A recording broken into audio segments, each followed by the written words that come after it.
Hello YouTube, this is Sam from Tigers Schooling. In this session of the video, we're actually going to talk about the pelvis.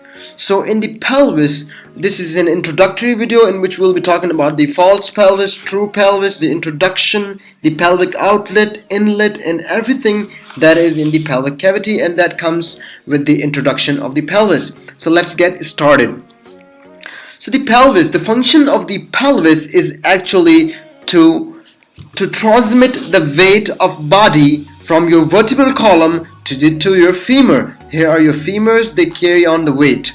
The bony pelvis is actually composed of the four bones. This bony pelvis is composed of four bones. The vertebral column, which I have shown above here, are not included in the pelvis, but except those vertebral column, everything that is in the picture is forming the pelvis. So the structure that the four bones actually form your pelvis. The four bones are your two hip bones. These two big structures, one is right here and the other is right here. These two structures are your two hip bones. The third one is your sacrum. This is your sacrum, and the last one is your coccyx, right? So the four bones form your bony pelvis. Remember, these two hip bones articulate with each other at the symphysis pubis. Right here in the front, between these two bones, at this point, they join together at the symphysis pubis. Over here, the symphysis pubis is formed. And posteriorly, they join together with the sacrum right over here at the sacroiliac joint. You can see it right over here, they join together with the sacroiliac joint between them. So the further the pelvis is divided into two parts by the pelvic brim, or you can say the pelvic inlet. They are divided into true pelvis and the false pelvis.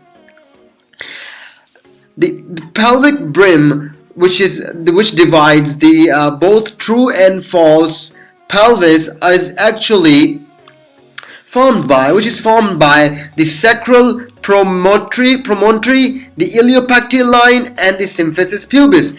Your pelvic brim, which divides both of these structures, the boundaries of this pelvic brim are the sacral promontory. Right over here, you can see these big structures coming out from the sacrum. These are your sacral promontory.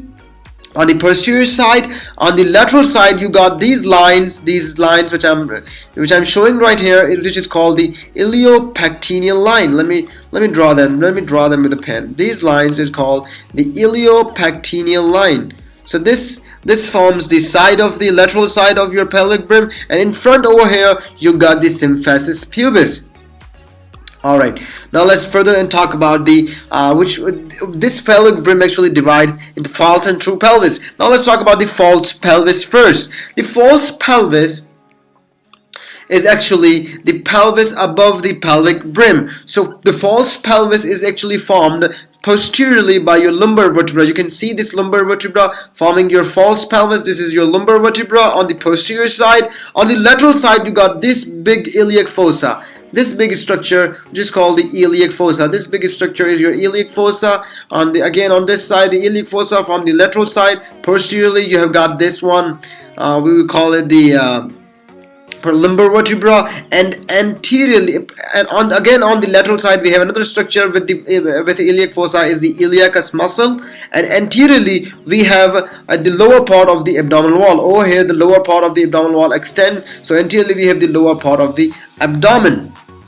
And remember, this false pelvis, during early stages of labor, it helps guide the fetus into true pelvis. Now let's further talk about the false pelvis. So in case of false pelvis, it has inlet, cavity, and outlet. The pelvis inlet, which is the entrance to the pelvic cavity, and the pelvic outlet, which is the going out from the pelvic cavity. First, talk about the pelvic inlet, or which is also called as pelvic brim. The pelvic inlet, which is actually this area, this is pelvic inlet. Let me draw it for you. This is pelvic inlet again, and this pelvic inlet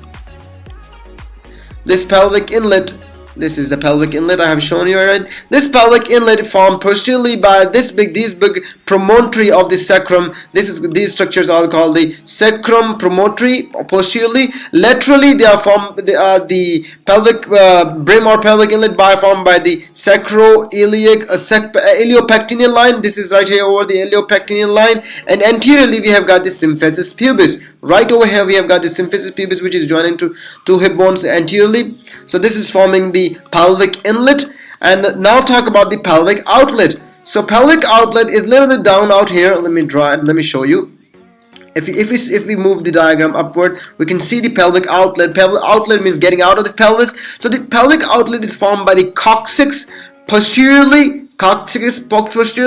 Laterally we got the ischial tuberosities on the both side, and anteriorly we got the pubic arc. What is pubic arc? This arc which is being formed right here on the anterior side below the pubic symphysis, this arc is called the pubic arc. This arc kind of arc structure, so that's why we call the pubic arc, and it forms the anterior of the pelvic outlet. Remember this one, the pelvic outlet has 3 notches. If you talk about the pelvic outlet, this is structure, big structure.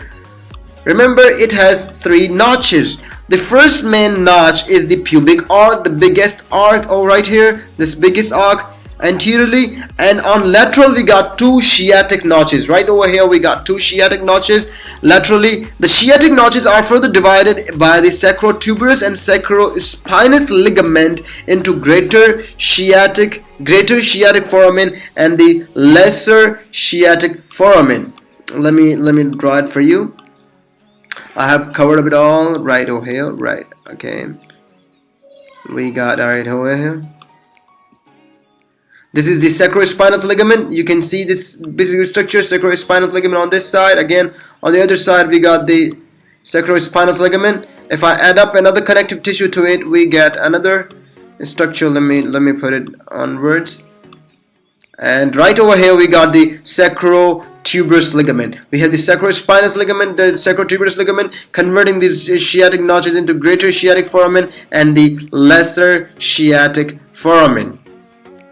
Now further, the last structure which is remaining, which is called the pelvic inlet.